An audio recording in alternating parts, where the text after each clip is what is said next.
melihat tadi adik-adik kita, anak-anak kita Paskibraka ini luar biasa semangatnya, staminanya sangat bagus, antusiasmenya sangat luar biasa. Karena itu kami optimis tanggal 17 Agustus Paskibraka ini siap melaksanakan tugas dengan sangat baik dan mereka sudah bertekad untuk luar biasa. Saya mewakili pemerintah Provinsi Bali menyampaikan apresiasi yang sangat tinggi kepada anak-anak kita yang tergabung dalam Paskibraka ini. Sekaligus juga ucapan terima kasih kepada para pelatihnya, kepada para instrukturnya, seniornya yang sudah menempa mereka dalam kesemaptaan, dalam kedisiplinan, dalam kesamaan gerak langkah untuk bisa mengawal bendera merah putih pada tanggal 17 Agustus pagi dan sore dengan sebaik-baiknya.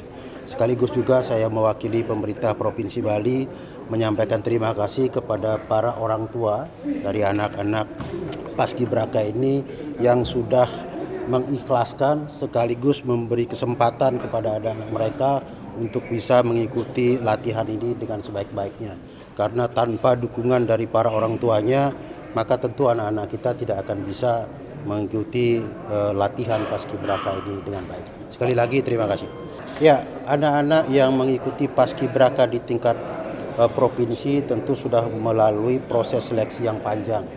Jadi hanya yang inilah yang terpilih. Ini proses seleksinya sudah panjang, dilakukan secara sangat objektif dan hasilnya bisa kita lihat bahwa mereka ini ternyata memang sangat proper untuk melaksanakan tugas menaikkan dan menurunkan Sang Saka Merah Putih pada tanggal 17 Agustus. Kita lihat bersama kan, mereka sangat semangat dalam melaksanakan tugas ini.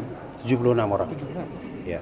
Yang ke nasional kan ada, setiap tahun kan ada yang ke nasional. Karena salah dua ya, dua putra putri setiap tahun ada. Jadi Paskibraka di tingkat nasional itu adalah perwakilan dari seluruh daerah di Indonesia. Kalau yang di provinsi perwakilan dari seluruh kabupaten kota di Bali. Oke, terima kasih ya.